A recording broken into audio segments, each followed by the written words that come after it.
Good evening, everyone. If we could get started.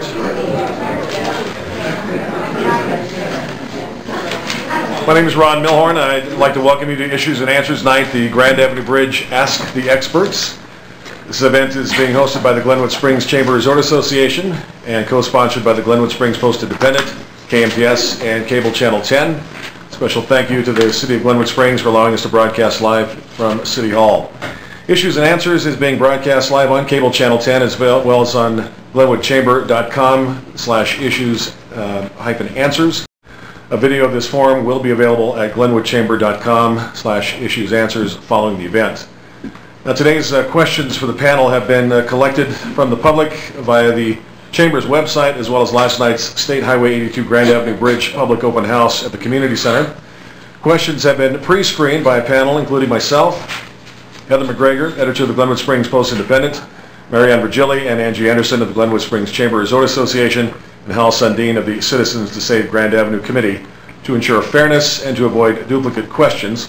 All submittals were required to be in question rather than in the form of political statements.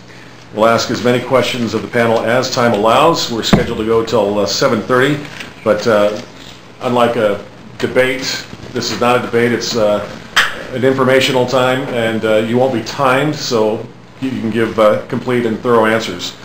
Now, as the moderator, I will pose the questions and try to keep us on track. The event is being hosted by the Chamber in order to present accurate information. Our panel for tonight is made up of professionals as well as citizens who have been involved in this project for the past year. I'd like to introduce them. Going left to right, Jim Mason, broker, owner of Spirit of the West Property Group and downtown Glenwood Springs building owner. Leslie Bethel, member of the Grand Avenue Bridge Project Leadership Team. Suzanne Stewart, member of Grand Avenue Bridge Project Leadership Team. Joe Elsen, CDOT Region 3 Program Engineer.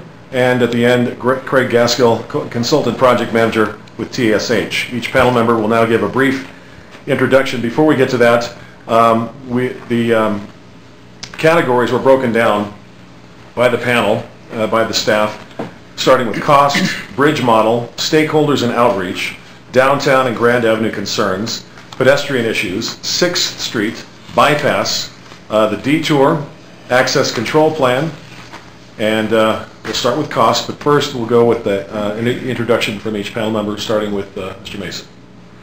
Well, I'm a resident of Glenwood Springs, have been for 40 plus years. As mentioned before, I do have a building property downtown that I own with a partner right at between 8th and 9th on Grand Avenue. Have been involved in the city for quite some time in various positions and capacities, and I got involved with this project early on, and because of the importance of it for our community and the impacts that it will have, I will say right up front, I'm not an expert on anything, so I don't know where that came from, but that goes from that side of the table, I guess. But anyway, I'm just here to give a little feedback, I guess, and hopefully if I can impart some of my thoughts, I'll be happy to do so, and in a positive manner. I'm Leslie Bethel. I'm the Executive Director for the Downtown Development Authority for Glenwood Springs. The DDA is a board that reports to City Council, but it is separate from the city, and I'm their staff person. I'm a planner, urban designer. I've worked as a consultant to the City of Glenwood Springs for many years. The downtown plan, downtown design standards, confluence plan, all kinds of planning work over the last 15 plus years. I am a member of the project leadership team for the Grand Avenue Bridge and have been active in the process and understanding, especially from a downtown perspective, the possibilities and what might happen with this bridge. And we'll get into that tonight. The DDA continues to be very active in looking for ways to knit the bridge into downtown with our ultimate goal to create a vibrant, exciting place that people want to come. So with that. My name is Suzanne Stewart, and I'm pretty sure I am the expert because I have Mr. Mayor's gavel here. I was actually born and raised in Glenwood, moved away for many years, and moved back close to 10 years ago now. And being involved and part of the community is a big part of who I am, being a native of this little town. I've been involved with the stakeholders working group since the first meeting, and as the project leadership team, I represent the council, or the chamber, not the council. I have, my personal experience about this is that the process is a process and that it works, and sometimes I find myself feeling like I want to hurry it along, and what I find is that if you allow the process to work itself out and follow the process, that you will find the answer. So this is part of the process, is an issues and answer night.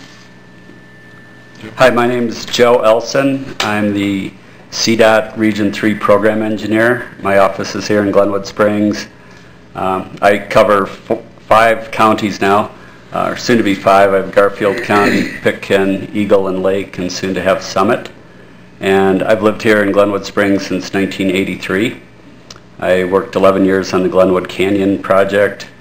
When that was done, I traveled around the world for a year, and looking for a better place than Glenwood Springs, couldn't find it, came back, and ended up working for a big segmental bridge company, consulting, doing consulting work, building segmental bridges on each coast, and realized that was going to be moving out all the time, and came right back here to Glenwood Springs. So feel like a local, really have a lot invested in this community, and have my family here, and just want to see a successful project. So thanks. I'm Craig Gaskill, and although I appreciate Jim's comment about the experts being down at this end of the room, I found that after 30 years of experience doing transportation planning and design and doing these type of projects, what I've learned is that the experts are really everybody in this room. I'm not the expert necessarily, but I can help guide that process, can provide a lot of input into it. But it's your input that we get, which is why I really appreciate these type of meetings that help us learn what's important. And even though we're trying to answer these things, I wouldn't expect that we can give you all the answers, because what we answer really is based upon what we're hearing. So I really appreciate this. I look forward to the opportunity to continue to work with you guys. All right, again, the panel received more than 50 questions and reviewed them this morning, and again, broke them down into the categories that I mentioned. Some of these, I'm just going to toss them out there for the panel, and some of them it'll be apparent, they'll be CDOT related. Right. Others will be more related to the Downtown Development Authority, or just use your own judgment, and anyone is welcome to jump in. We're going to begin with cost. Question about the bridge fund. What is the bridge fund? This is a 3-part question. What is it? How was it funded? And when and how was it started? And how is the expenditure funds determined? Okay, I'll tackle that one. Back in 2009, there was legislation. It's related to your vehicle registrations. It set up a new entity. It's basically a private business type structure within CDOT. It's called the Colorado Bridge Enterprise. And there's a bridge safety surcharge fee that's attached to your vehicle registrations. I think it varies like between $13 and $32 per vehicle. It's based on vehicle weight. So there's really 3 pools that are funded out of that pot of money. There's the Colorado Bridge Enterprise, there's faster safety. We do a lot of improvements like, wildlife game fences, things like that. There's also a statewide transit fund that's funded out of that vehicle registration money. How much of the project is based on aesthetics and minimizing community impacts versus cost? Well, I could take a shot at that.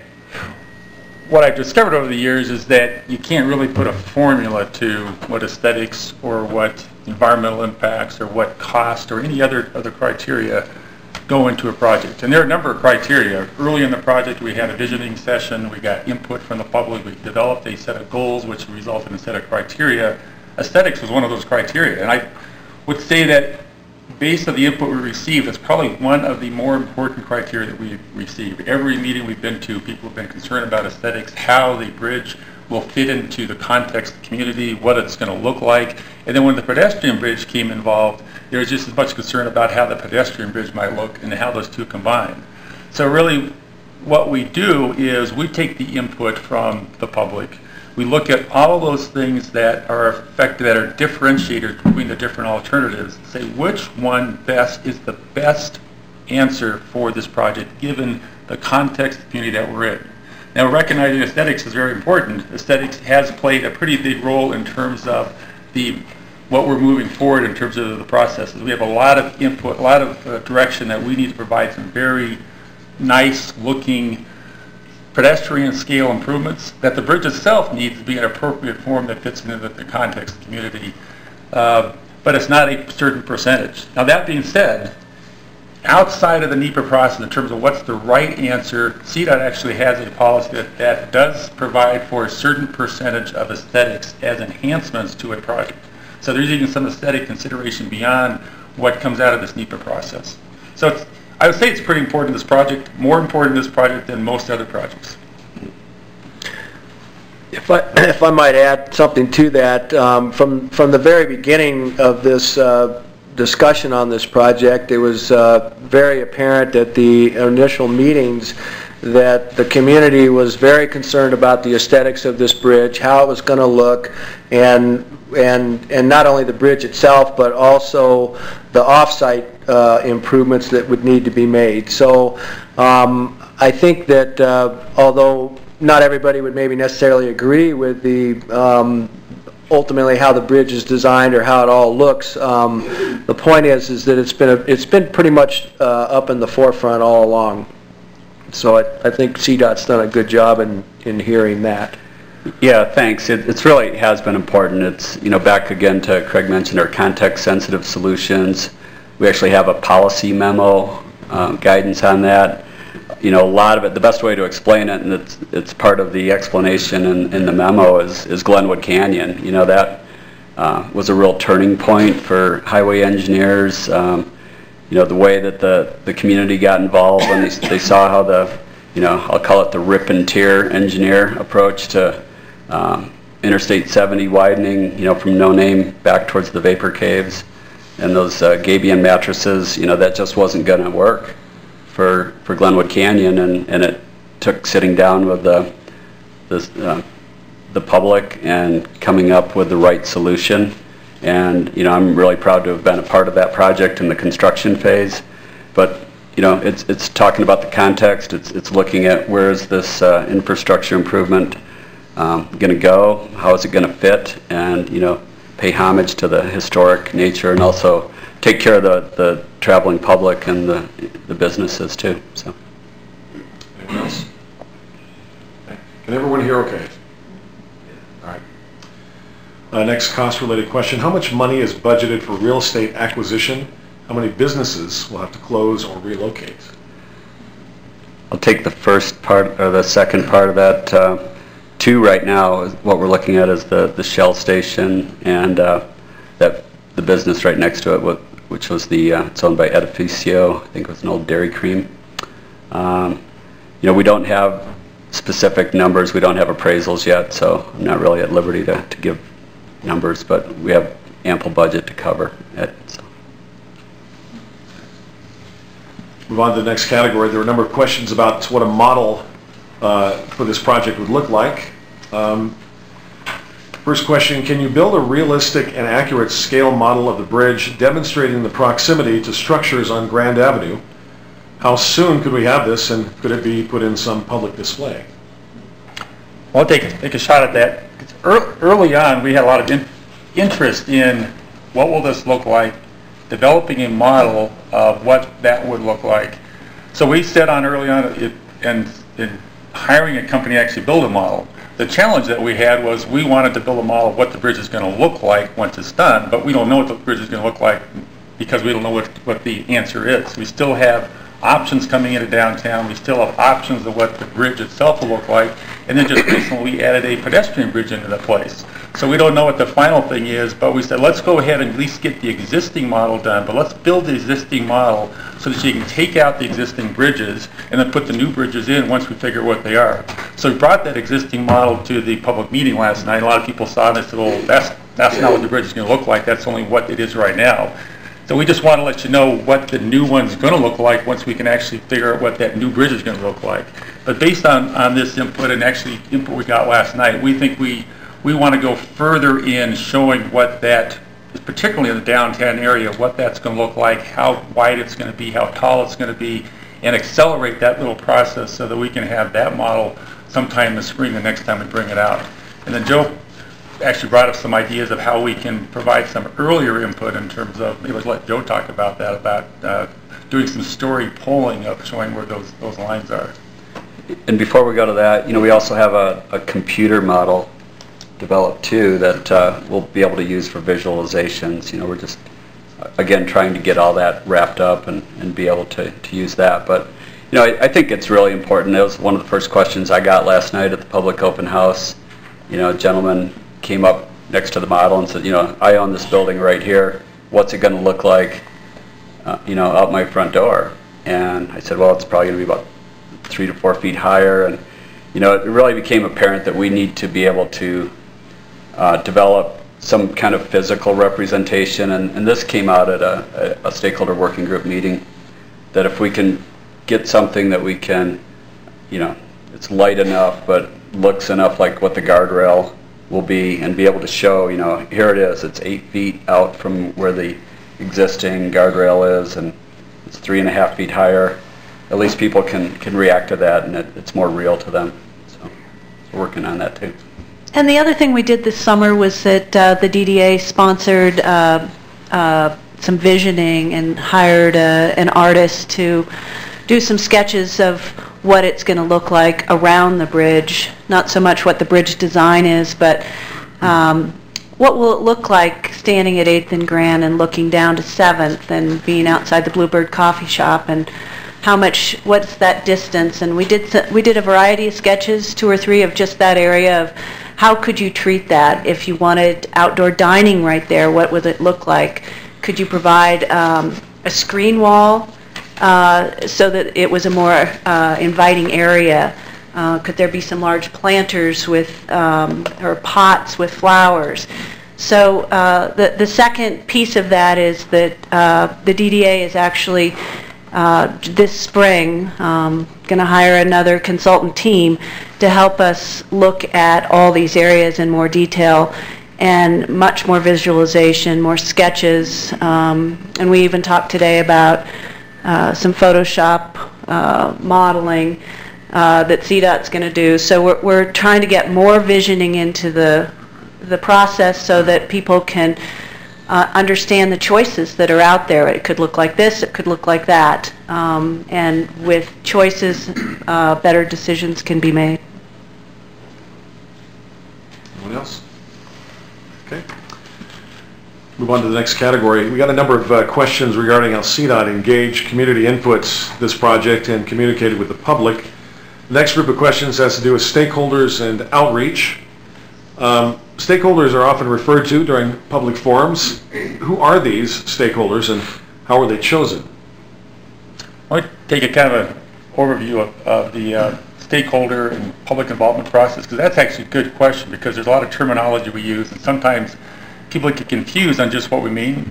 So we generally refer to stakeholders. We're talking about people who have an interest in the project, and that could be any number of people from different sides, from different areas. It could be groups. It could be people who are only interested from a distant perspective, or people who are directly affected by the project or even have property taken by it. So that's a general perspective of the stakeholder. But we also have a stakeholder working group, which is a different group that we form of interested stakeholders. And this actually started out from the visioning workshop that we had. This was selected, people that were selected because they would have input and interest, they would be dedicated and engaged, selected by the project leadership team. That envisioning session was so successful, we said, let's continue that group but form a stakeholders working group so they can provide input throughout the process. We said, let's not keep it to just those people. Anyone who would like to participate, that wants to be engaged in the process and has passion and interest in it, let's make sure they have an opportunity to engage. So we've invited anybody who has showed interest in doing that type of stuff. But in terms of the overall public process, kind of the philosophy on this is, and like I said earlier, you're the experts out there. You're the ones who understand your community the best. So we want to provide whatever opportunity is the best opportunity to get your input, to get it into the process so we can learn from that to help better the alternatives, to come up with better ways to come up with the best answer, whatever there is. We know that there's probably better ways to do it than we've been doing it. So when we learn something new, we try to come up with, let's try that different approach. For example, last night, you saw that there was some conversation circles. Well, that was based on input that we had. We're not getting enough back and forth conversation. We're not getting focused on some of these issues. Is there a better way to do that? So that was sort of a learning process that let's try something that might work a little bit better for this particular process. We'll say that one of the reasons that we have our project leadership team, and it's again this context-sensitive solutions process, their role is to make sure that this project team follows a process that has engaged public and engaged interest, and that gets actively incorporated into the project process itself. So Leslie is very engaged in terms of providing that input. All of our project leadership team provides that input. So we have discussions about, is there better ways to do that? Are we actually listening to what people are saying? Are we including that into what we're doing? And we know we're not perfect on that, but that's kind of the reason that we're meeting. We've had, how many meetings? 16 project leadership team meetings up at this point.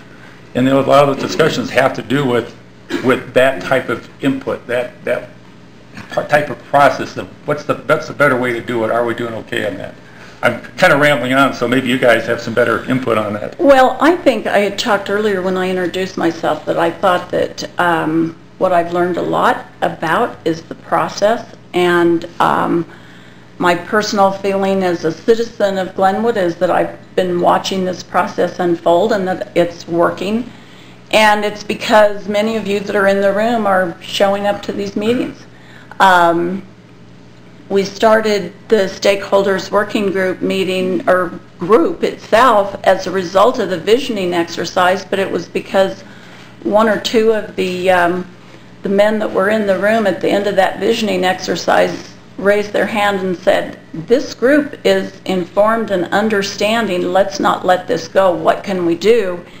And the project team then at that point realized how important that interaction is. So it's part of the process, but it's been because of our involvement we've had that involvement, and that process worked so successfully.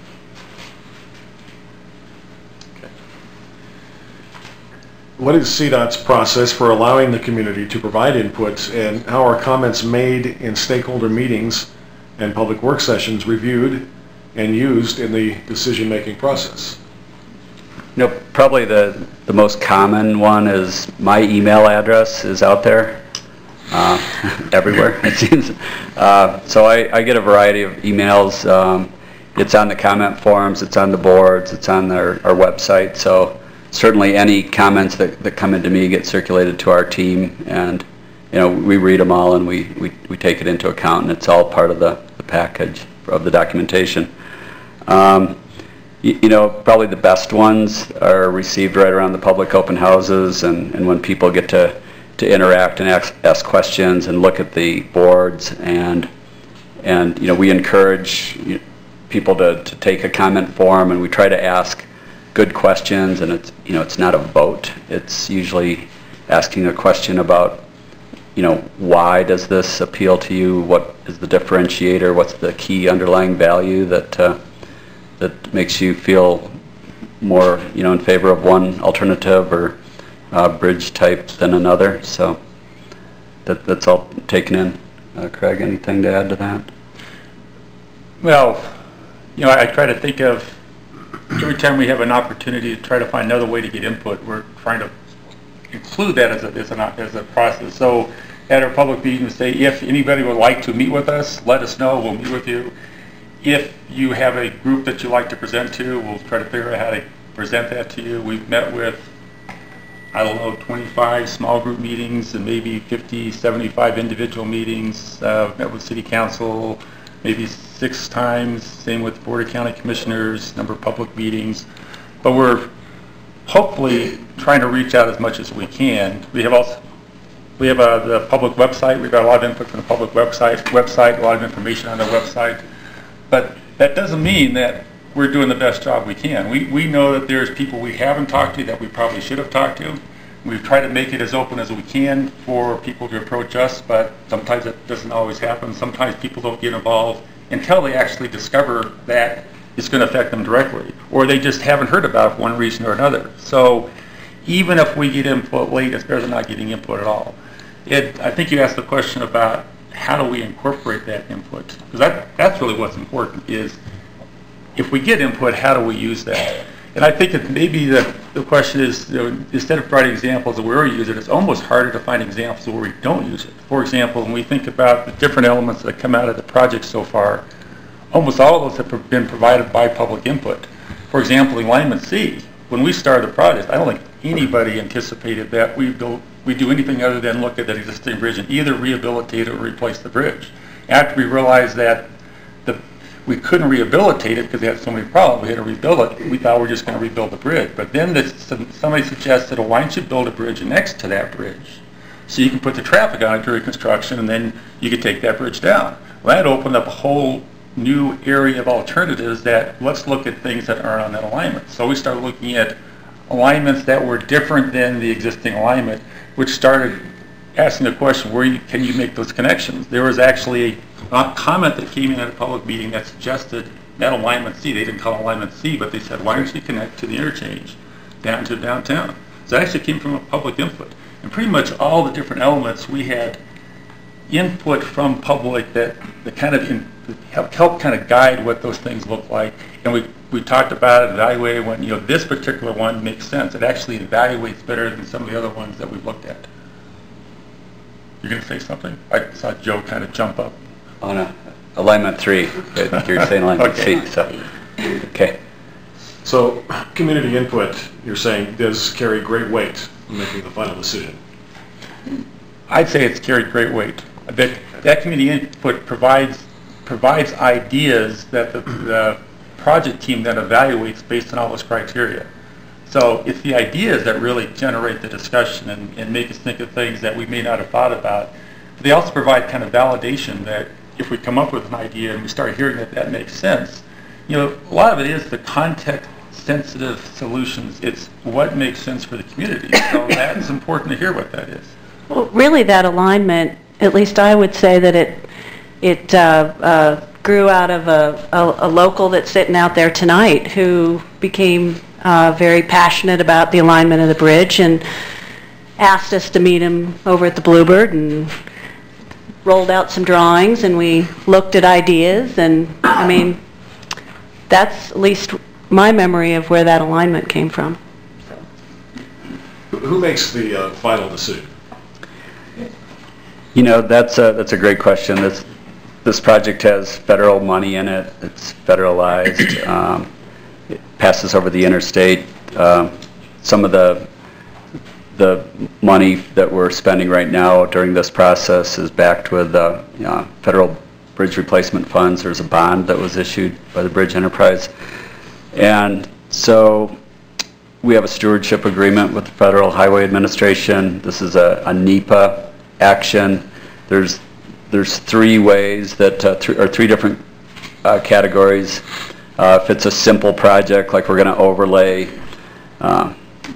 section of road that's called a categorical exclusion, we check some boxes and we're on our way pretty quickly. I think people are familiar with what we call an EIS, an environmental impact statement. Those are quite extensive. We had that on Glenwood Canyon. That was actually one of the very first ones. It was very thin. The laws governing NEPA were not very thick at the time. It's one of those laws that's grown out of the courts. Every time a mistake would be made, and a lawsuit would be settled, then there'd be a new addition to that law for NEPA. The entrance to Aspen is an environmental impact statement. This is what we call an EA. It's an environmental assessment, and we're hoping to end up with a decision document that's called a finding of no significant impact, or a FONSI. So they're really the ones at the very end of it that will sign that there is no, this is a finding of no significant impact on this environmental assessment. But community input really does lead into that. FHWA is part of our project working group. They listen to the debriefs every time we have a public meeting. We spend about a half a day just talking about what we heard, what was important, reading through the comment forms, talking about when we would screen down alternatives, we would go through all the methods of effectiveness, as far as why did this one beat out this other one, why was it better, and so Federal Highway Administration is the decider. We basically send a recommendation to them. We recommend an alternative, and but they're the ones that really make the decision.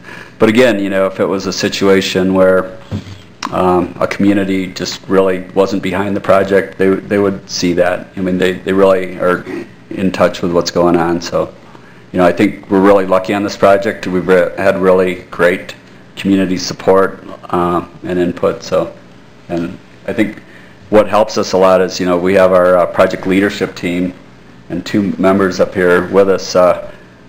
They guide us. We have a very strict process that we follow, and they don't really have decision-making power, but they keep us on the process. And I think that's hugely valuable, and really appreciate their input. So, anything to add? No. No, I don't think so. I think that, I don't know, I guess, I'm not sure I'm allowed to do this, but I guess I would ask a question to Joe and Craig, but wouldn't you say, or what would you say? For projects in general, big projects like this, I mean, the public involvement piece is a huge piece of what you do. And how would you say that contributes to the overall success of the project, on how the public involvement, how engaged the public is? Well, I mean, do you have some examples?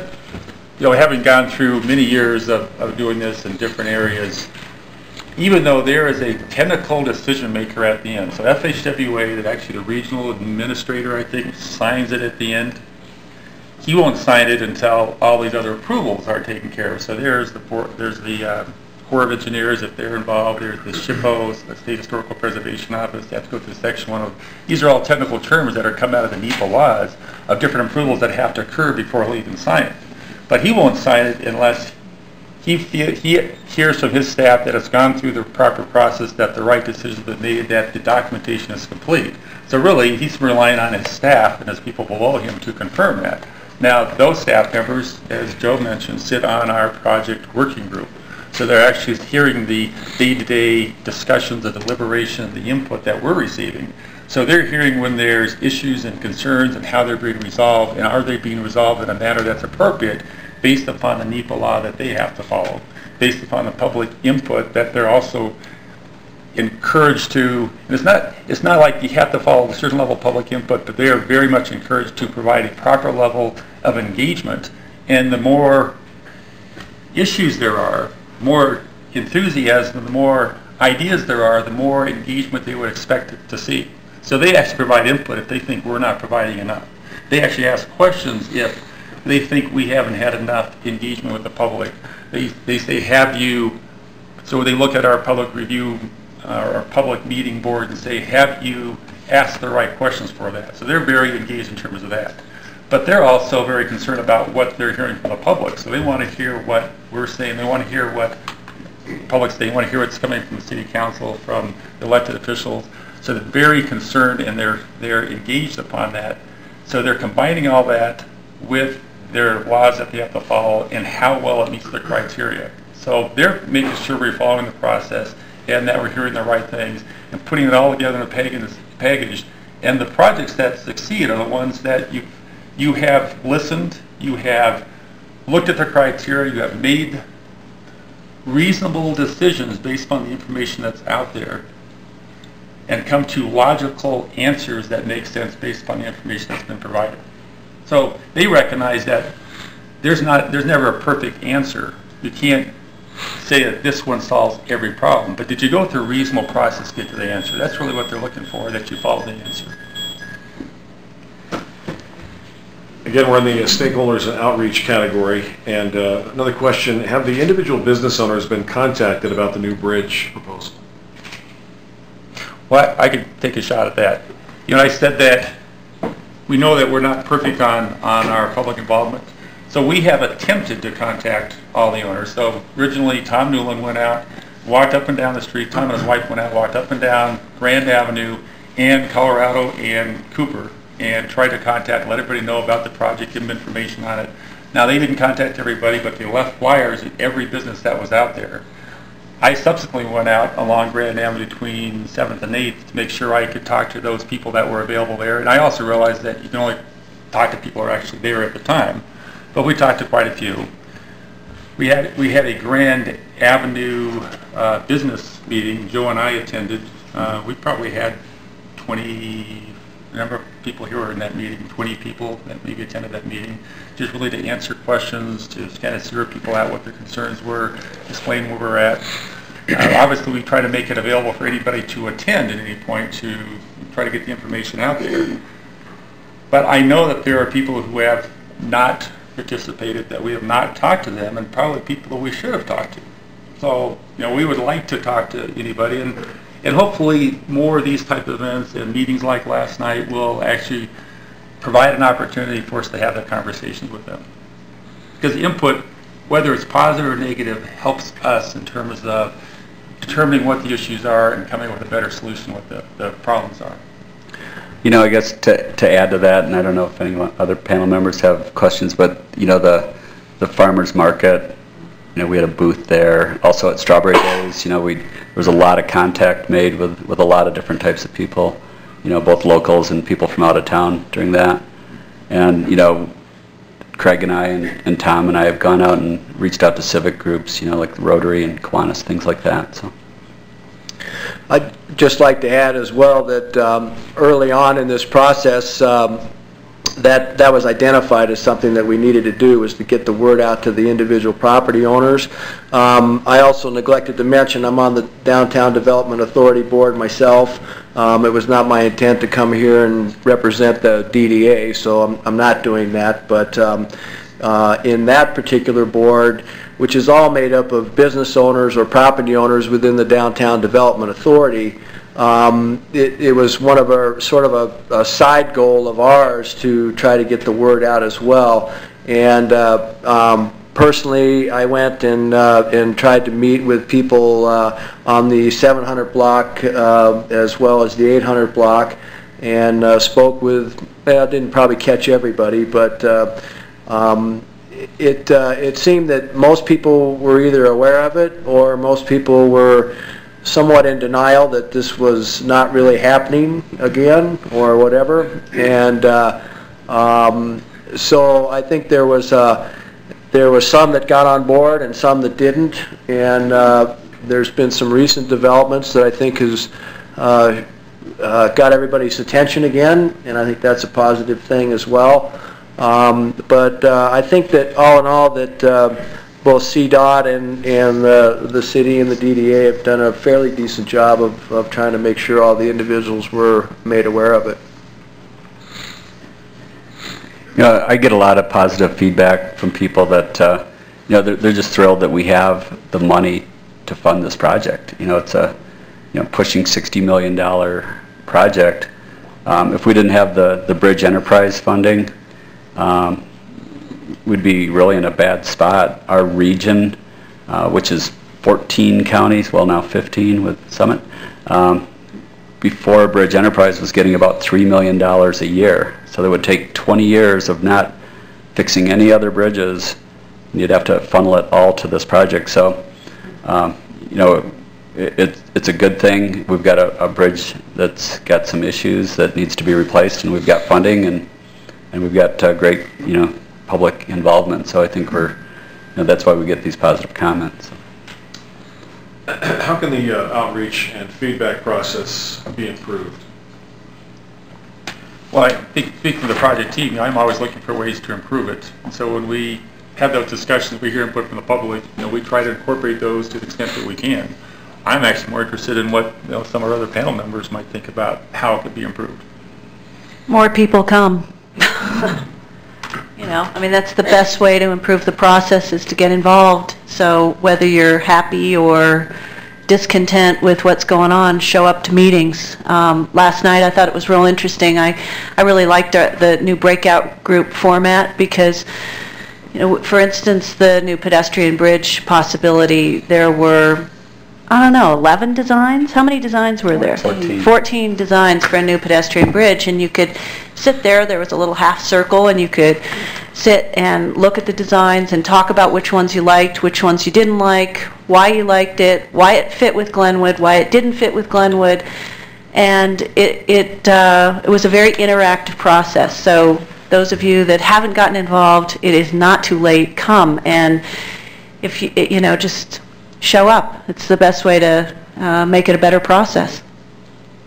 Yeah, I would definitely echo that. I was hugely surprised to see the number of people there last night. That was the largest turnout that we've had, and I think perhaps even the most engaged turnout. The other piece that's important is that we get the comment forms back from you, because that helps to guide the process. Yeah, there were 100 and how many people? 162. 160 plus people last night, but we only got 17 comment forms. So that's a hint. Fill them out, because we do read them. And we went over every comment form this morning, so it's worthwhile.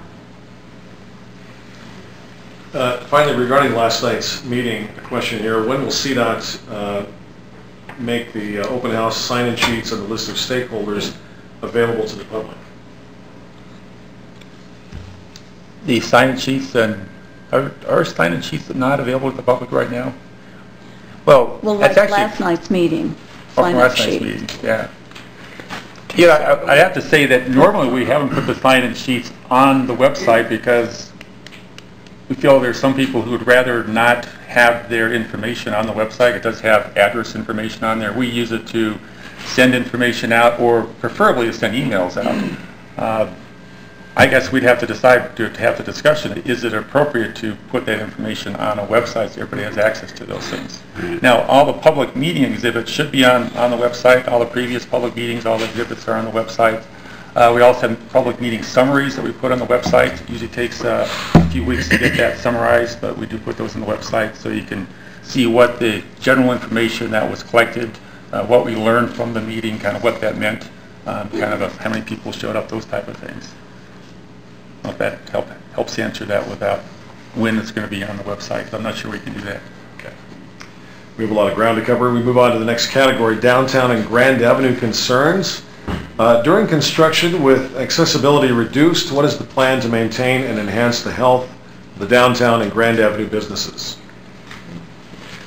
So, I know Joe probably has some input on this, but last night we did have one of our discussion circles talked about traffic impacts during construction, but part of that had to do with what happens with downtown during that construction. So when there's about a 2-year construction, plus or minus, we'll have to finalize that when we actually get a contractor on board. But part of that construction involves an actual closure of the bridge. In order to take that bridge down, we've got to close the bridge down in that area to rebuild the bridge. During that time, we have to detour traffic someplace else. That traffic's not going to be downtown. So because of the construction going on, there's some things that we can do downtown to try to improve the traffic circulation downtown, which includes a one-way circulation system. But some of the other input that we heard last night, and I think some of this is really good, is can we improve parking downtown? Can we provide that parking is free or longer-term parking so it's easier to be downtown and park? Can we provide better accessibility downtown, either through transit or other connections? there is a concern that we heard last time about how do you get to the hot springs pool. If you're on the downtown side or on the south side of the river, how do you get to the hot springs pool? So we need to consider how we can actually get to destinations on the north side of town and vice versa without having to go out of the way. And you may just have to go out of the way, but if there's other ways to do it, for example, a pedestrian connection will always be in place. We made that commitment because we can make that work, and that's important. Make that be part of the solution to improve it.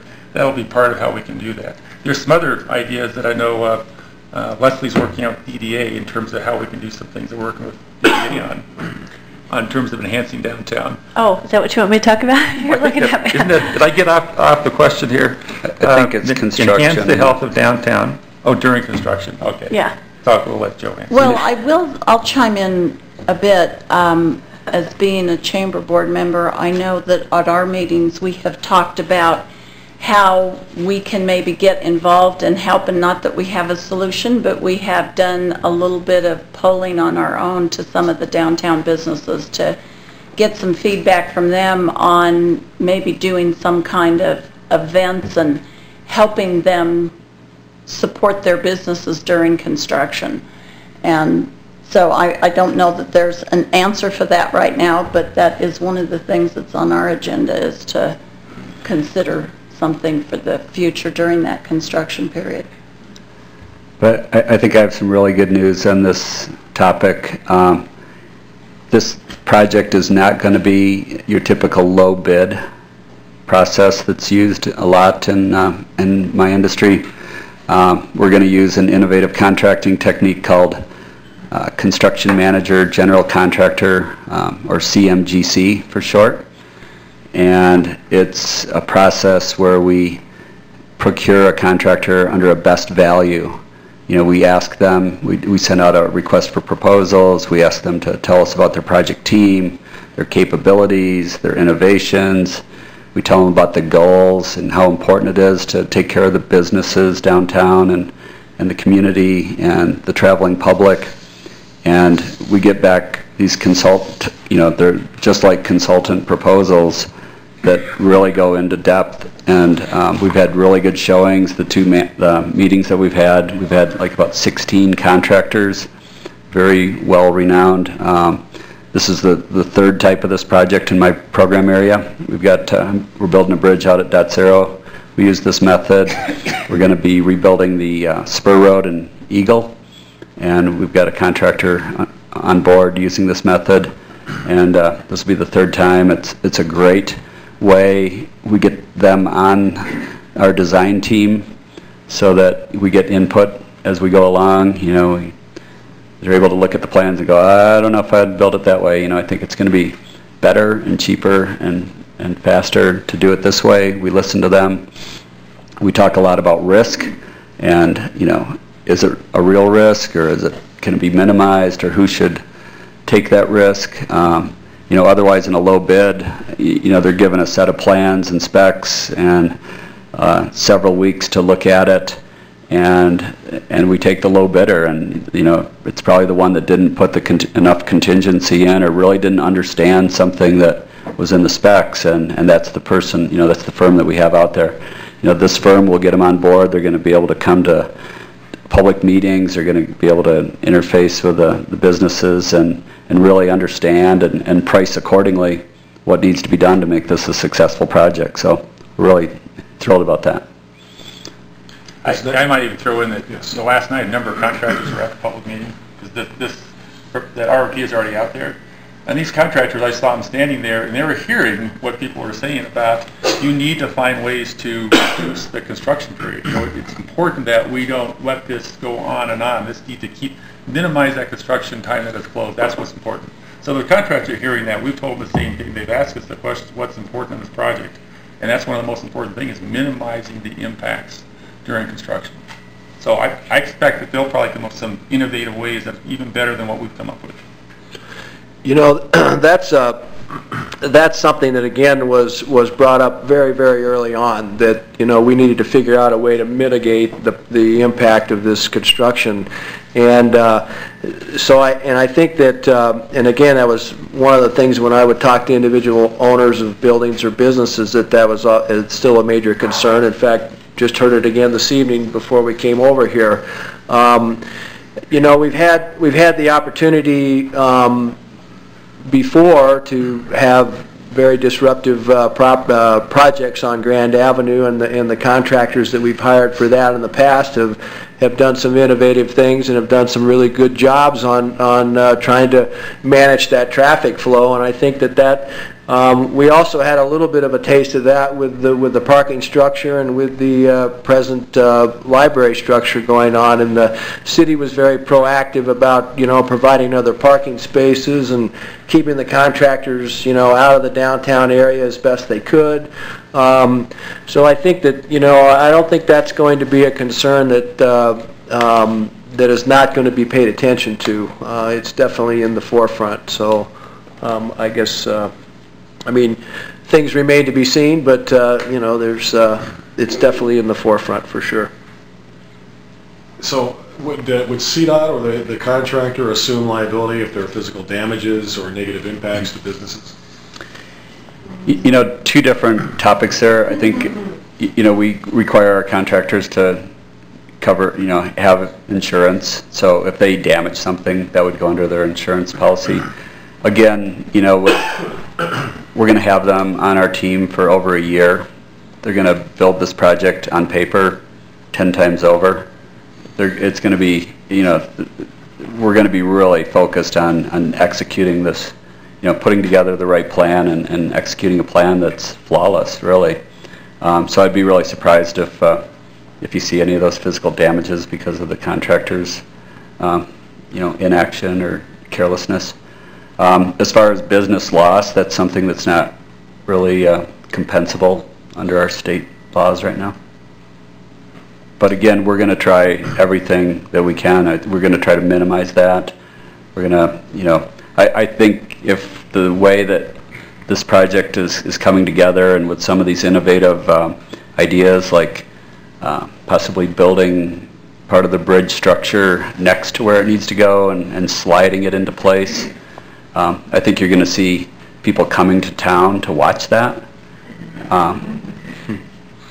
Maybe we'll get complaints if it went too fast and they didn't get enough time to observe what was going on. Hopefully, maybe we'd get at least one laugh in here. Slow it down. Don't go so fast. Irony.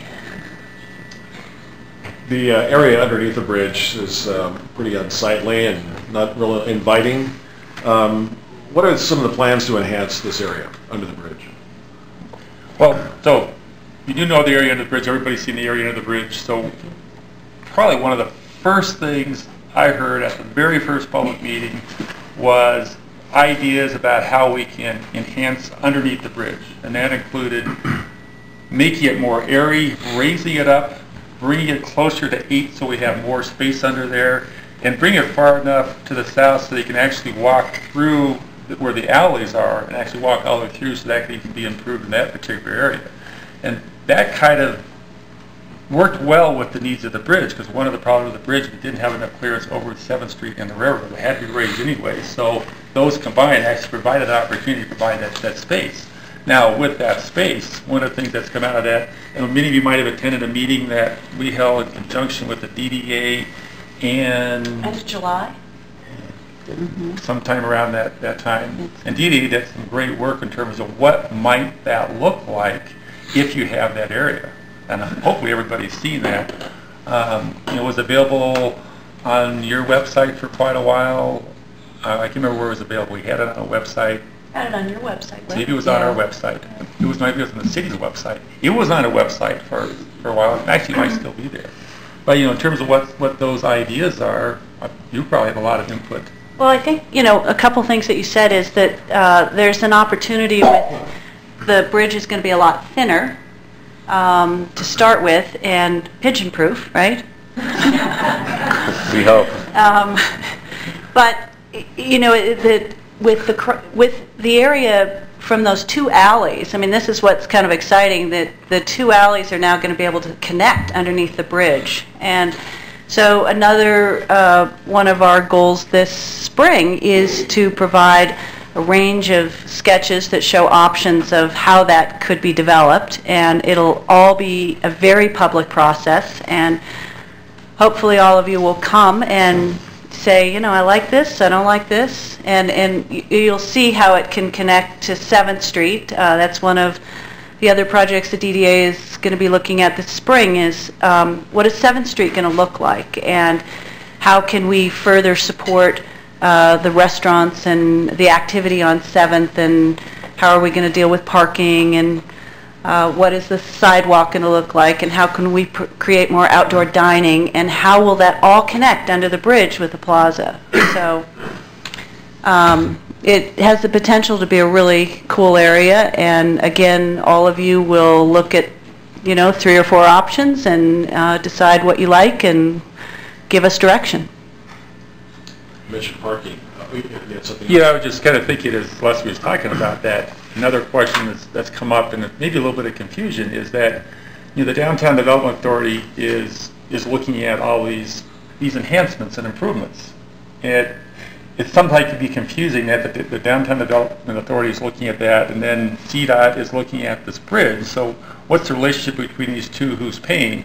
Well, there is some separation between what the bridge enterprise can pay. They own the bridge, and they can pay to replace the bridge and the necessary improvements and mitigation for that. But there are some things that are outside of what that improvement is to actually fix the bridge. And so kind of what Leslie and the DDA is looking at is what are some improvements that relate to the bridge. Maybe we call them off-site, but some of it actually might be on-site that can enhance the bridge, make it better, and make the whole downtown better. So, you know, what we found is that there are similar related projects that are going on that look the same, but they're actually different. And there's an example might be the access control plan. There's another process that it's a separate project for a completely different purpose.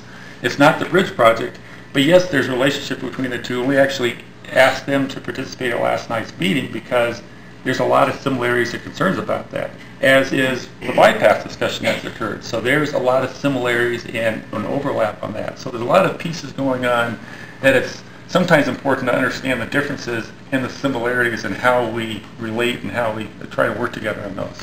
But, you know, if we get really specific about it, the DDA is paying for consultant time, design drawings for these areas, so that's coming out of the DDA's budget.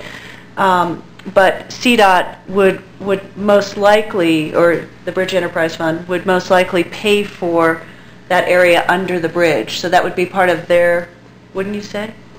I'm guessing, but maybe I'm getting out there. We actually had a lot of discussion about, and they kind of define that if it is something that's required in the EA that comes out of this process and needed for the bridge, they'll pay for it. So that area, exactly specific area under the bridge would most likely be a part of this, but we're concerned, you know, we downtown are concerned what that's going to look like, so we're taking a more proactive role of saying it could look like, you know, these three scenarios and trying to get out in front of it. And we're going to do the same thing on 6th and Laurel, that large landscaped area. We're going to be proactive, and that won't be something that we pay to construct, but we're going to do some visioning of it could look like this or it could look like that, and so that, you know, the community gets to have a voice in more specific design ideas. Is that a fair description? Mm-hmm. You know, one other idea, I guess I kind of stumbled across this one when we got an award of excellence for our Maroon Creek Bridge project. It was a segmental bridge. And I was in Minneapolis a few years ago getting that or picking up the award, and the table next to us was the I-35W project, and I don't know if anyone's familiar with that project. You know, several people died. It was a collapse. It was an emergency response, and it was really pretty amazing. They had traffic running on a new bridge, I think like 13 months to the day after the accident.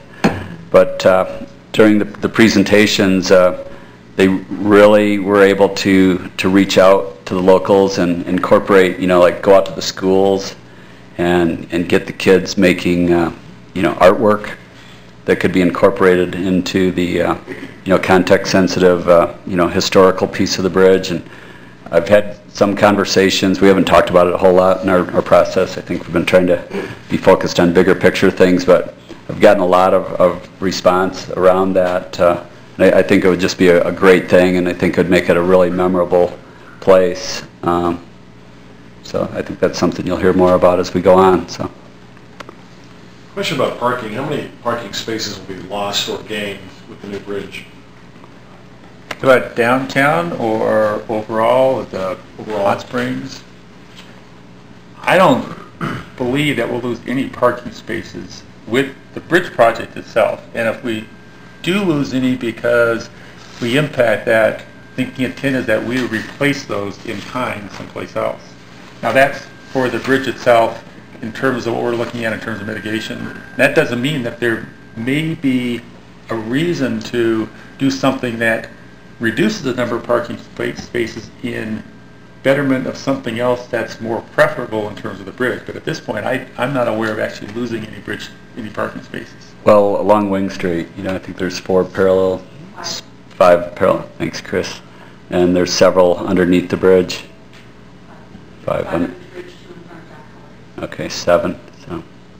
But That's depending right. on how we organize 7th Street, I mean, there's the opportunity perhaps on 7th to go to angled parking. I mean, that's one of the things we're going to study. So it's possible that those could be recouped in that. That's, one of the things we'll look at this spring. I forgot about the ones under the bridge. And actually, there's even a concept where maybe we put parking back under the bridge at certain times. Right.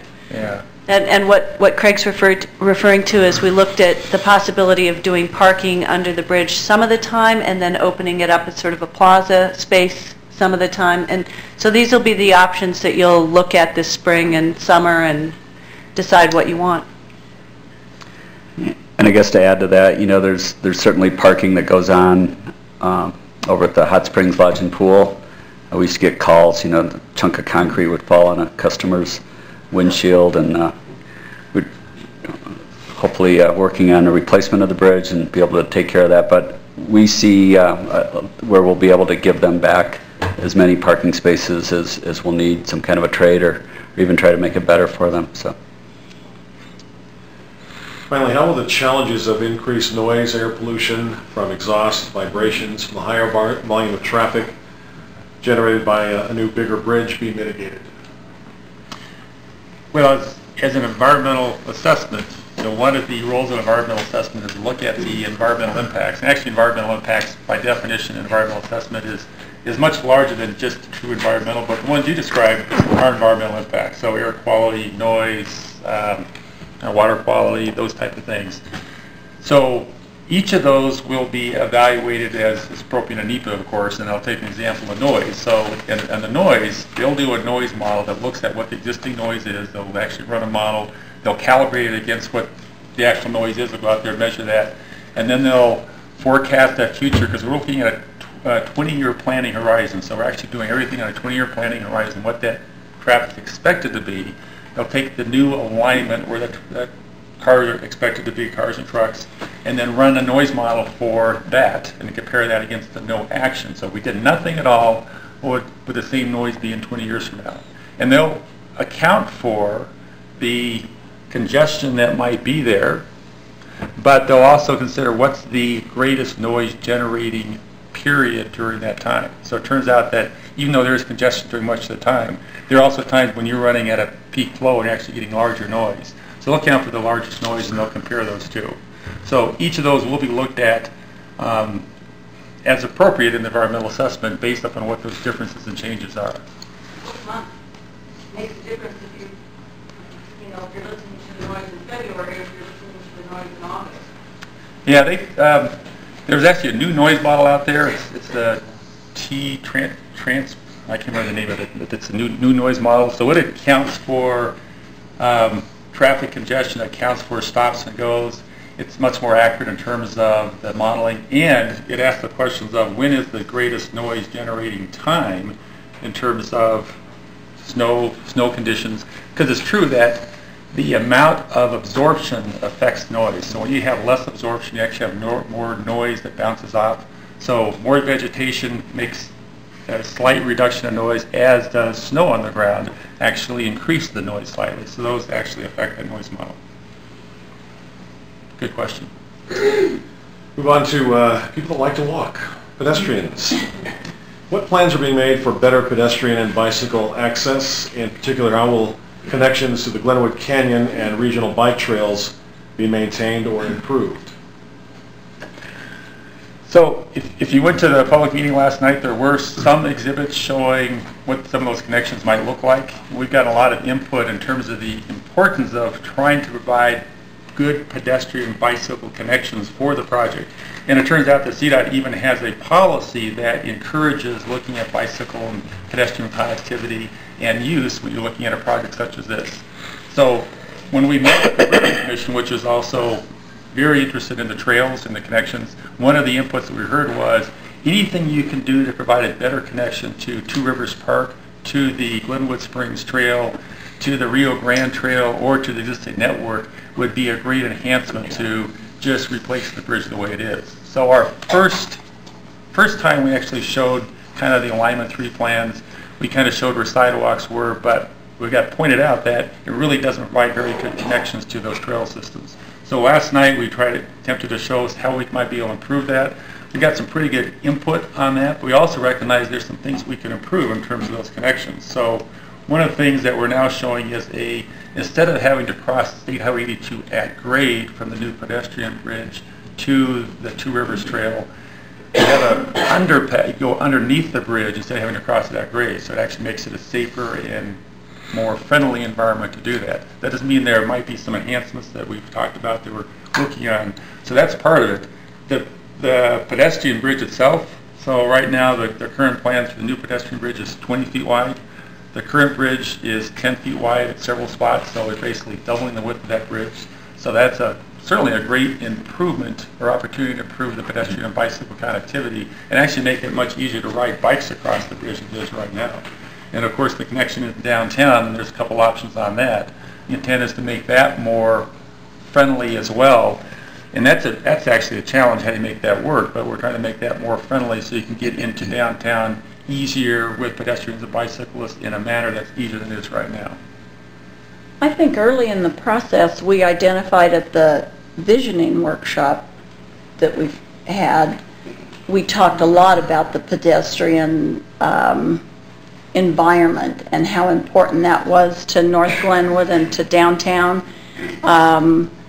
And as a result of that, I have seen as we've kind of gone through the process, we've done a lot of talking at the stakeholders working group meeting as well as PLT to ensure that we keep the ambiance of Glenwood being a walkable community. And to that end, DDA, once again, that meeting that you had or the visioning workshop that you had midsummer really addressed some of those issues to help identify how important the connectivity was.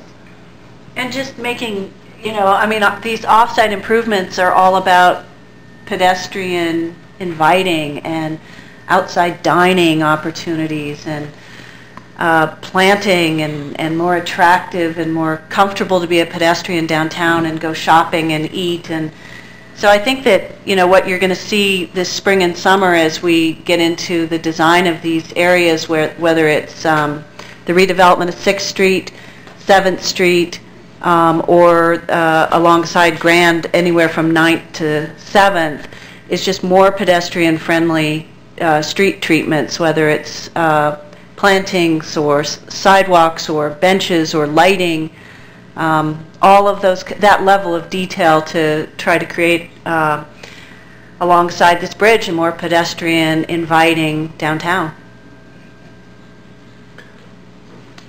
Well, and I know we're going to talk a little bit about the access control plan later on, but I think that also is very critical to the pedestrian movement through town and something that we're going to need to look at very closely. A couple of questions about 6th Street. First, please describe the new layout of 6th Street after the bridge is constructed. I was going to ask what section of 6th Street, because there's actually very much depends on where on 6th Street, depending on what that layout might be. And I'll cover the part that's covered under the Grand Avenue project. So on the west side of 6th Street, at 6th and Laurel, we will be building it's actually not more reconfiguring the existing interchange to a modified signalized intersection. So right now, some people call it malfunction junction. If you're a pedestrian and you're five back in a line of people trying to wait, you may actually get across after you've waited for 160 seconds during the peak periods. So it's very difficult to get through as a pedestrian, even as a vehicle. If you're in the, say on the Laurel approach, it may take quite a while to get through. So the new intersection is going to be a much smaller intersection because it's only local traffic and not State Highway 82 traffic, about a third of the traffic that you have right now. So it'll be reconfigured, and then that'll connect into 82 about where Maple Street is. But as you go east of Maple Street, that's going to basically convert back to the city. And that's an area that Leslie was talking about, that the Downtown Development Authority is looking at. How can you redevelop that? Because now you have more opportunity to redevelop that. So I think probably more appropriate to talk about that. The sketches that were done in July show a narrower street cross-section with wider sidewalks. That particular series of sketches looked at parallel parking and just a more village street-like environment. So again, this spring and summer we'll be looking at that, and you'll have many options to look at and decide, what kind of feel you want. But there's the opportunity for North Glenwood, that several block area, to have a very much a village pedestrian feel. It will have cars. It's maybe a reduction, I think, of 80% of the traffic, so it'll have 20% of the cars it has today. But it has the opportunity to be a village, a totally new environment. Will signs be erected informing the public of West 6th Street businesses, and will planted vegetation at the intersection block the public view of West 6th Street businesses? I was going to say it was a yes answer, but then the second one was actually a no answer. So yes, because there was concern at couple. Speak into the mic. It's hard to hear. There's a mic here. I kind of heard that. If you just kind of sit, you can speak into it. So that's, sorry you didn't hear that. So what was the question again? I'm trying to, where was I here? Yeah. Will signs be the erected? signage. Yeah. So there was concern about how you get around with that new configuration, because the intersection could be at different locations. So there's some signage that's been developed as how you might provide guide signs for people, not just not right at the intersection, but actually before they get to the intersections, of how to get to West Glenwood, how to get to the hot springs, so they can plan their being in the right lane accordingly. So you're getting off I-70 from Denver, you're going to West Glenwood or to the Glenwood Caverns Park. What lane do you get into so you can get there? That doesn't mean you can't be in the wrong lane and still get there, just that if you want to make it easiest, you want to be in that lane. So that signage has been discussed, and that'll probably be included. We just don't have the final details of that because we haven't gotten into final design. And the second one is, we're going to have vegetation block the signage. Well, I certainly hope not, because that wouldn't make sense, but I suppose part of that has to do with maintenance, as long as you maintain any vegetation that's out there, because I anticipate there will be vegetation out there. Okay. Staff received several questions regarding this hot-button issue, the bypass. Will this new bridge preclude any possible future relocation of Highway 82? I'll take that one. Go, Joe. Before we launch into it, I think it's really kind of important to understand how projects are born. There's different ways. Sometimes it's a safety issue, sometimes it's traffic problems, accident data, maybe a developer or town comes forward with a project. And some of them are just, they come out of like data-driven management systems, and that's what we really have here with this bridge. We rate our bridges on a 0 to 100 scale called a sufficiency rating. And if it's a perfectly new bridge, it gets a 100, and it's called good. If it's down lower, it's a fair. If it's down 50 and below, it's a poor. So that's what's going on with this project. Each project, as we launch into a NEPA phase on it, we look at what's the logical termini, where should this thing end, start and end. And for this project, it's about 9th Street on the south and 6th Street to the north. There's also a project purpose and need is a very big piece of starting a NEPA process. The two main needs for this project are to address the structural deficiencies with the bridge. There's also, functional obsolescence issues. Anyone who's driven over it realizes that the lanes aren't standard. And the other project need is to connect, the downtown side to the northern side across. So that's really important to understand, that that's what the purpose and need is for this project and how it got to be a project. So, relocation of Highway 82 obviously is going to have a different purpose and need. And it's not something that's driven out of, the bridge being out. It's more of something that the community comes together and talks, it's multi-levels.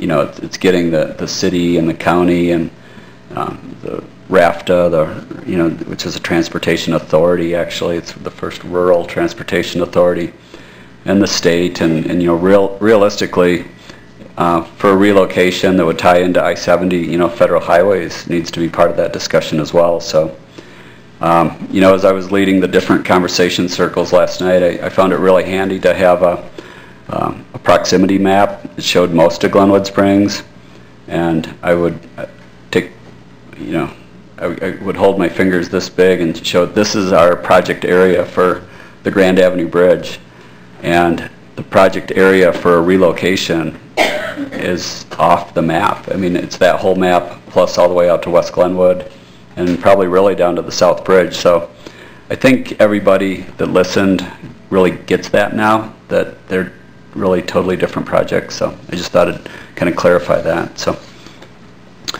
your question, will this bridge preclude any possible future relocation? No. We've looked at it. Again, there's different ideas on where a relocation could happen. There was a study in 1979 called the Centennial Study that requires some significant changes to the exit 116 interchange. Right now, when you get off at that interchange, you go under the interstate. From that point, you can't really get up and over the railroad tracks sufficiently. It's too steep of a grade. So that study looked at kind of flipping the interchange so that Laurel Street would fly over the top of the interchange. So we've looked at that with our alignment 3. Actually, alignment 3 works better grade-wise if that were a place where that would be implemented in the future. So other places that I've seen, like in the city's comprehensive plan, maybe tying into I-70 down around like where Devereaux Road connects, that's certainly, outside of our project limit. So, the city's done a really good job on the corridor optimization study and the corridor optimization plan. There's 22 alternatives brought forward in that, and this project doesn't preclude any of those. So. Is there any way that the funds slated for the bridge project could be shifted to a project for the relocation of Highway 82? No, that funding, when that legislation was put together, it's pretty specific. It's for bridge replacement, so no. Has CDOT considered a comprehensive EIS study to identify both an alternate route and the best bridge option that interfaces with the alternate routes? If not, why? Again, I think I touched on this a little bit. We worked pretty closely with the city on the corridor optimization plan. It really identifies 10 strategies to try to improve mobility. Some of them are lower hanging fruit. Some are medium. Some are higher level. On that bigger ticket item of trying to get that added capacity. I really don't see 6-laning Grand Avenue. I think that if, and we talked a lot last night, we kind of laid out the roadmap of here's the things that would need to happen as far as, getting that project, that separate project going, and I think that went really well. I saw people jotting down information and trying to look forward to taking that on. That certainly would be an EIS if it was a full relocation or bypass. So. Has CDOT considered deferring the bridge replacement project until another route has been provided through town to accommodate Grand Avenue traffic? We really don't see any benefit from that approach. We've got a 60-year-old bridge out there. When it was designed and built, it probably had a 50-year design life. If you walk by it, you can see the reinforcing steel corroded, sticking out of the bridge. It's an old bridge. It really needs to be replaced. We've got the funding. We've got good support. We've got a great design team. I think we keep the forward momentum going on it. So.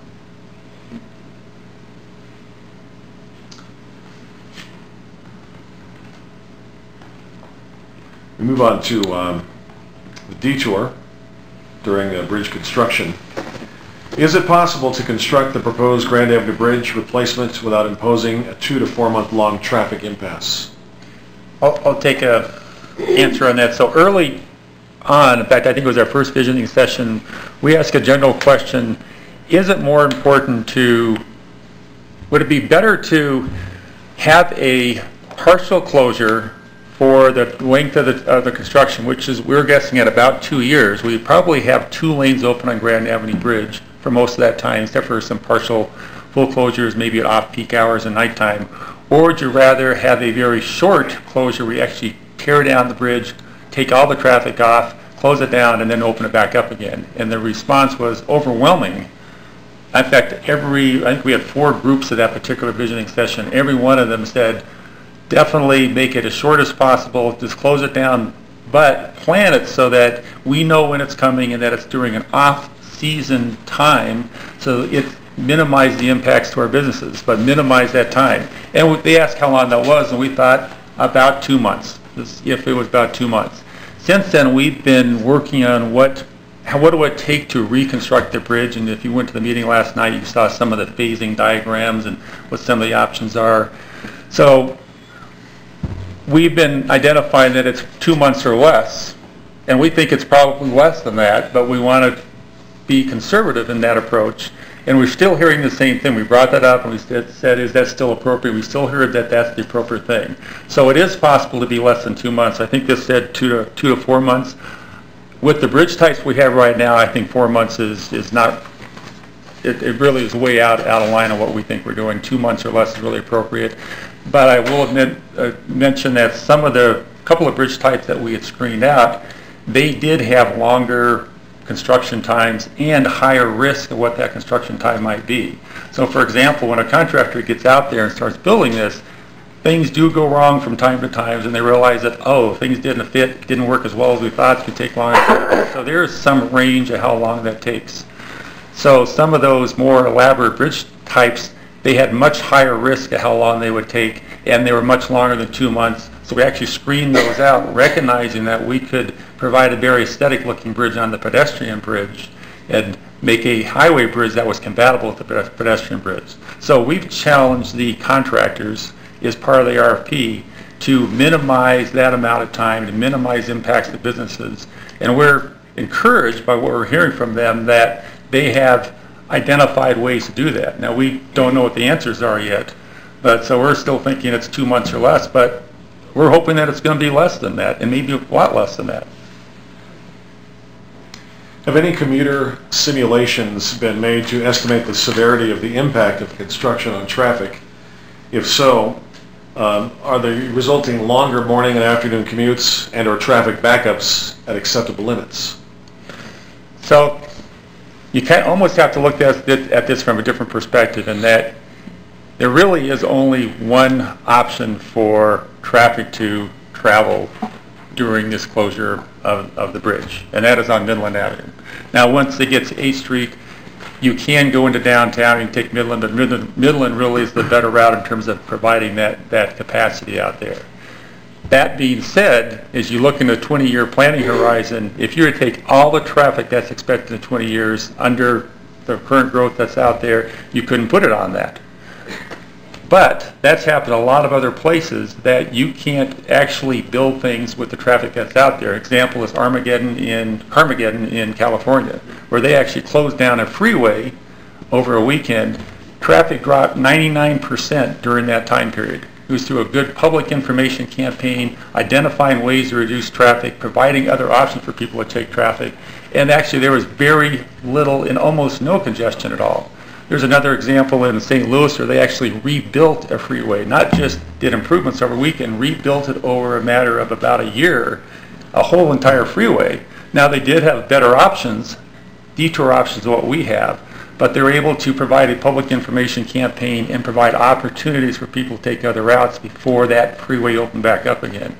So we've recognized that we're going to have to do something similar to that to promote a reduction of traffic of 20 to 25% during that time period to accommodate the traffic volumes that we can accommodate on Midland. Now, running a simulation on that really depends upon what percentage you reduce. And that kind of comes into what are people willing to put up with when it comes to congestion. So what's probably going to happen is we're going to do a public information campaign. There'll be even better information in about a 3 to 4 year period when that campaign starts. And it's going to be aimed at the different types of trips that are out there, including visitor trips and recreational trips, to try to find ways for them to either take transit, to take other routes, travel at different times as possible to reduce their trips, or not even take trips at all. At first, we're probably going to find out that people aren't going to drive, and you're going to find that the first day that's closed, there's going to be hardly any traffic. That's typically what happens. Then people will go, hey, that looks pretty good. Then they start driving, and the traffic volumes go up until it becomes unacceptable, and then it starts going back down again until it reaches an equilibrium. So really, the simulation would show what is that equilibrium point where people are willing to travel to get through during that period of construction when it's fully closed. And then some of these people have to travel, and the people aren't going to travel. At what point do they not travel? It probably is going to be pretty congested. It's probably going to take much longer than it does right now. Right now, I think the corridor optimization plan showed an 11-minute trip through Glenwood. I would just venture to guess that it's probably going to be in the 20 to 25 minutes to get through Glenwood during that period of time once it balances out. Now, if we can reduce that amount of time that the closure occurs, then that may not be as bad as if it's up to a full 2 months. So really, the emphasis to reduce the amount of travel time, provide a good public information campaign, and provide other options for people to take those trips is really what our focus is on during that period of time. Incidentally, I was born and raised in LA, and Armageddon was probably the more appropriate term. Armageddon. That's a daily occurrence on the 405. What is the projected increase in volume of traffic that will occur on Midland Avenue as a result of the bridge construction? Do you have that number there? Yeah, I think it depends on what part of Midland you're talking about. Like, it's different between 7th, like north of 7th Street, and our traffic engineers say it's probably like about a 2 to 3 times increase, 2,600 vehicles per hour increase. North of 7th, it's about triple down south of 7th, and that's in the 1,600 to 1,800 vehicles per hour. Again, the key is going to be getting people out of their cars during this, 1 or 2 month time frame. I think, we've had some good interaction with RAFTA. They're thrilled that we're contemplating it for the off season. That's when they have more available equipment and personnel. Anyone here that's been to X Games knows that they can move a lot of people very efficiently, and we've just had phone conversations so far, but they really feel like they're up to the task. And I think we just need to be really creative and work very closely with the locals about where can people park their car. If they work up Valley, maybe they can park in a place on the south side of the river and get transit in. I think it's going to be it's quite an opportunity for RAFTA. They've got a new fleet of bus rapid transit equipment. They're thrilled about getting some new customers into those, and for people to be able to see the benefits of using that. So, how will CDOT mitigate impacts on wildlife and children, those riding school buses on Midland? So we know that there's schools out on Midland. We know that there's school buses on Midland. In fact, we understand that one of those school bus routes, I think, runs at 7:30 in the morning, sometime around then, which coincidentally does at the same time that we have peak hours. So we recognize that we need to work with the school district and talk to them about how we can mitigate that. There may be ways to provide different routes or pick the students up at different locations, or even potentially change those times, or maybe provide some opportunities for them to pull their school buses off the street so they don't block up traffic. Of course, that creates other problems. So we recognize that those problems are out there. What we're intending to do as we work with the contractor is how can we best mitigate those, how can we best minimize those or avoid those as possible. I hadn't really thought about the wildlife one. That hadn't really come up, but I think that's a really good question too, because certainly 82 is known for the wildlife crashes that occur on 82. Obviously, people are going pretty fast out there, but you can have a deer accident on a slow speed road just as easy on a high-speed road. Maybe not as critical, but it can certainly create a problem. So I think we need to think about that as well. How will noise control, overweight vehicles, speed and vehicle emissions be controlled or mitigated for residents on Midland? I think probably tackling the overweight. I think that's something we're working with the city as far as if the beer truck has to get to Aspen, and it has to, there's going to be trucks on Midland. I think speed control. I think the city's really good at it, and I don't see why there wouldn't be that would just hold with the current practices.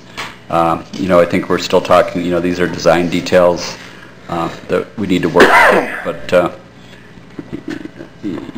keeping the noise, I think the noise you'd probably expect some increase, but I don't think it would be past any thresholds that would be considered serious.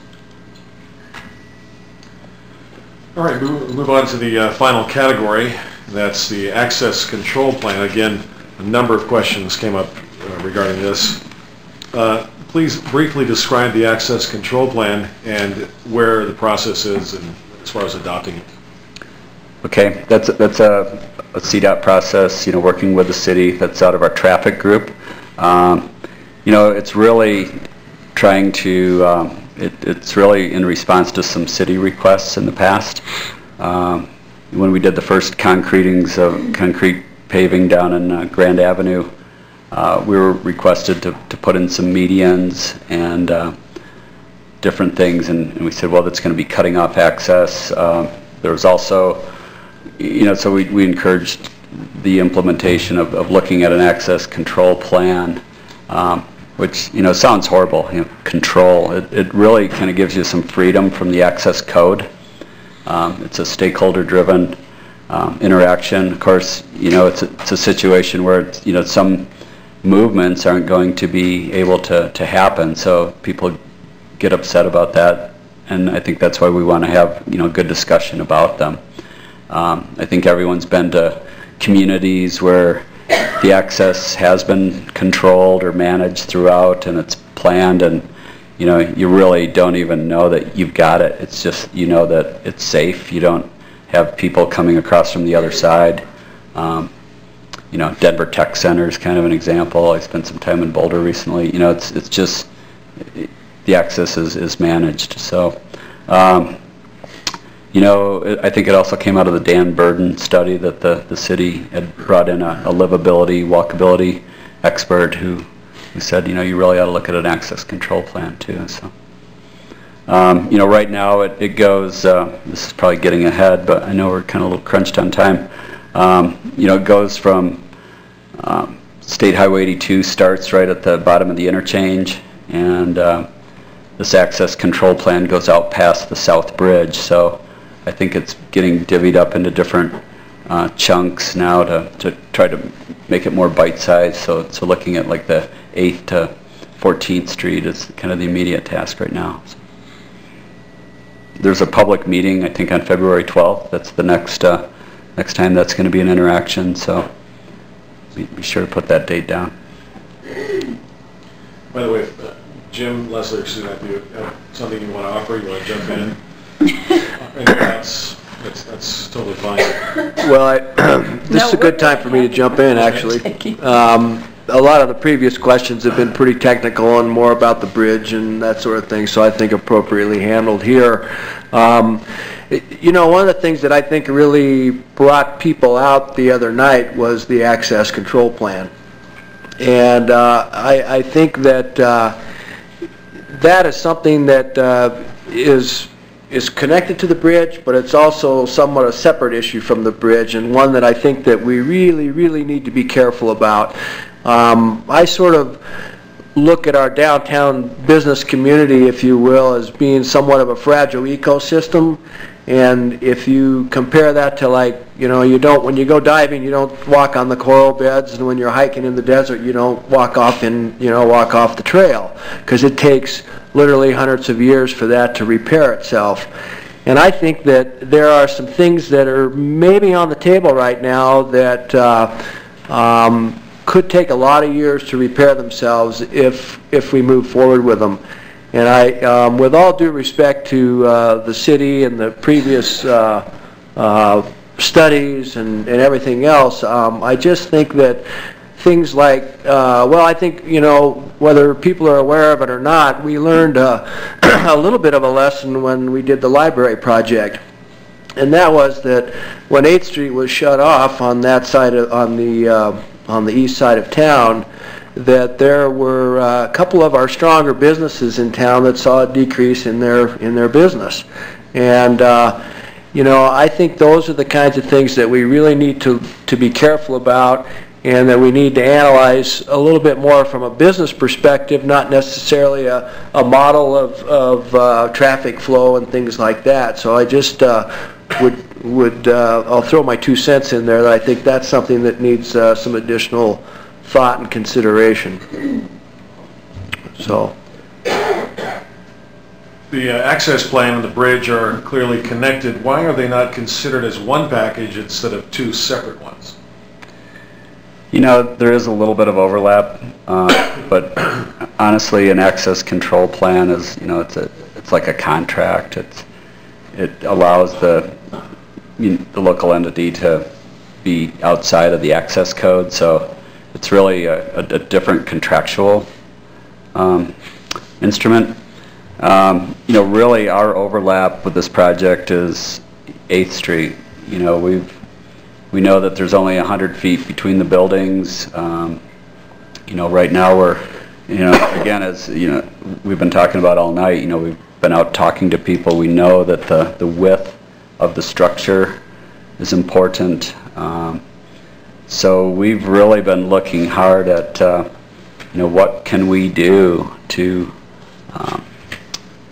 keep that width of structure minimized. You know, should the ramp, the ADA ramp up the Ped Bridge, should that go east and west, you know, parallel, like between 7th Street and the railroad?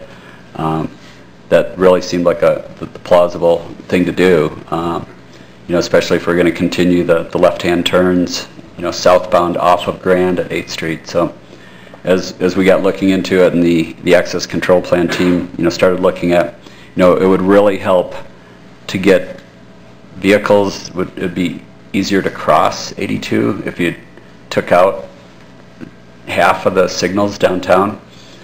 So either 8th and 10th, or, you know, 9th and 11th. It was going to just really improve it. I know I've lived here 30 years. You know, I sit at the light too, you know, and wait for it to change, and would like to see shorter times for getting across Grand Avenue. You know, as we got looking at the project, we thought, you know, this could be a good time to implement those changes, and you know, we could continue that ADA ramp down, similar to what it does now, and keep it parallel to the bridge, if those left turns off of the bridge were eliminated. So that's where I think the staff recommendation to go for right in, right out, I think that's just part of it.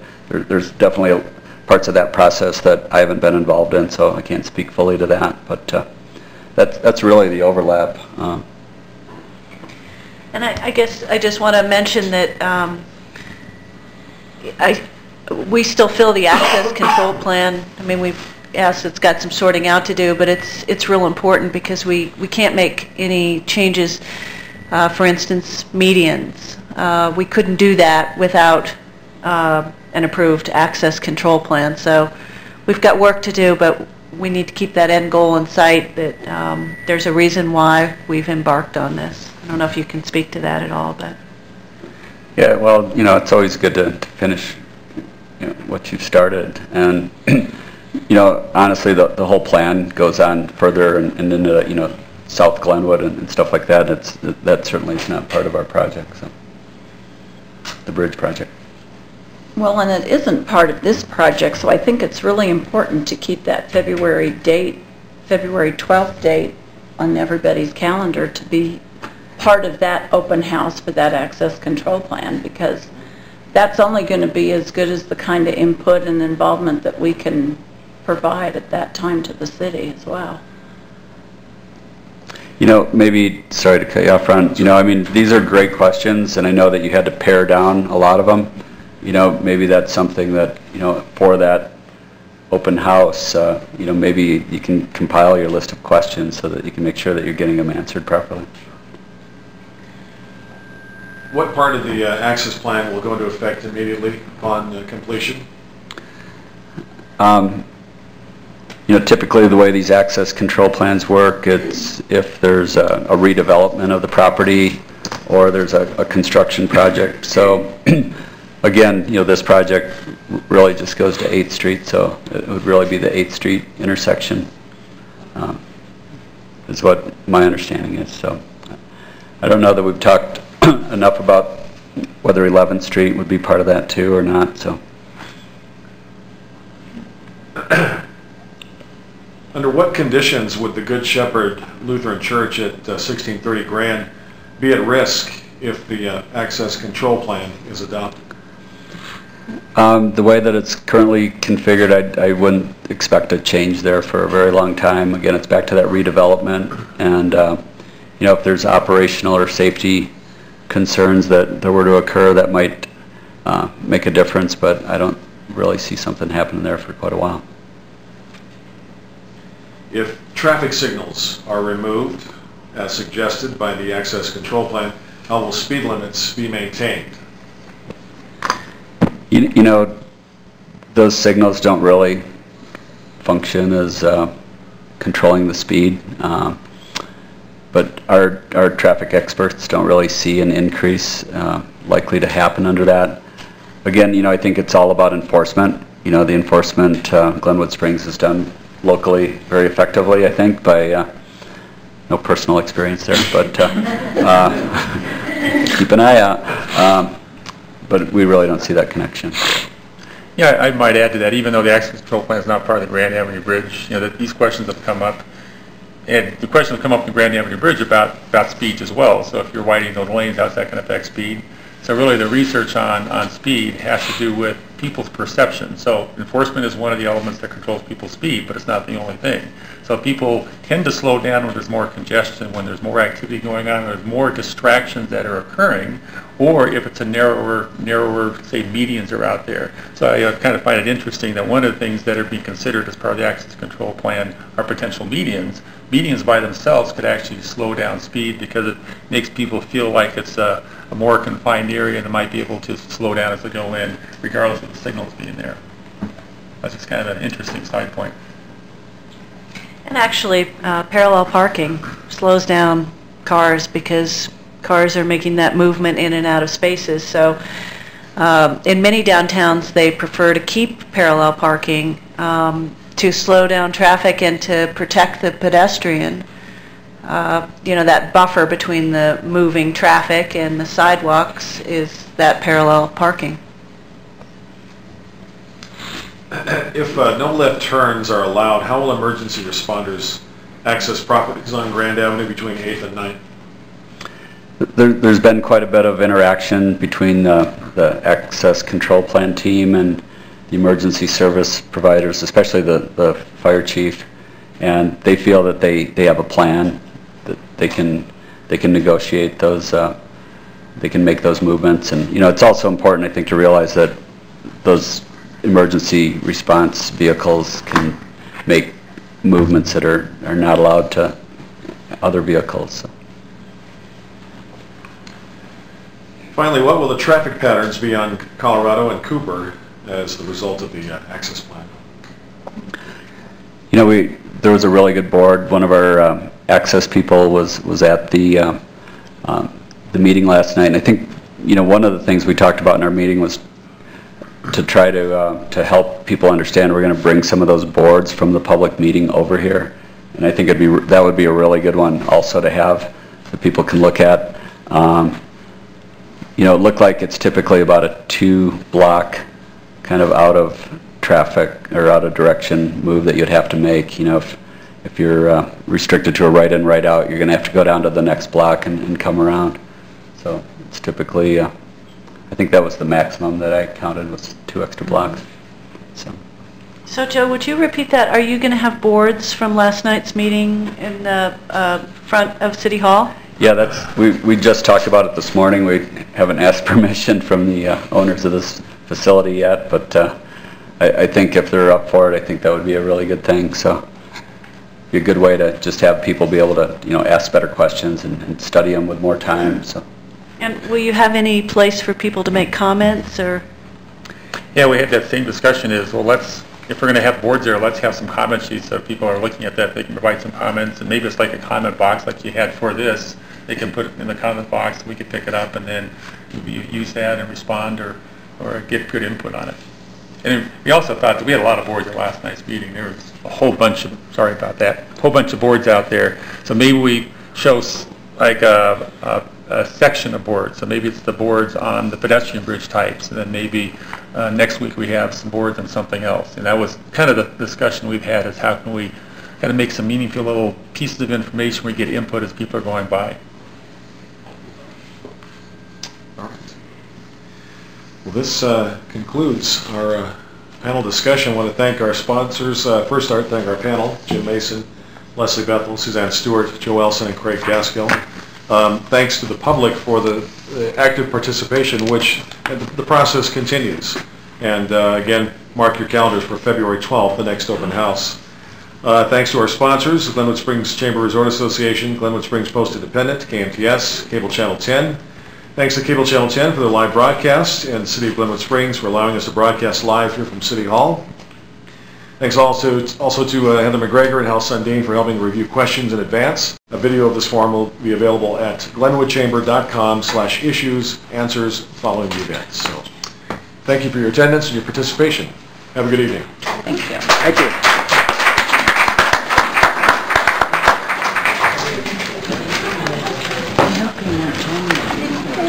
Ron, what were those dates again? Did you say? Do you mean January? January. The rebroadcast. What do you say? Rebroadcast? I think you said October. Oh, jeez. That's what They get it. I said October. That's probably I can wait. I can wait. You do. All righty. Still call us, right? But I think You guys are providing input.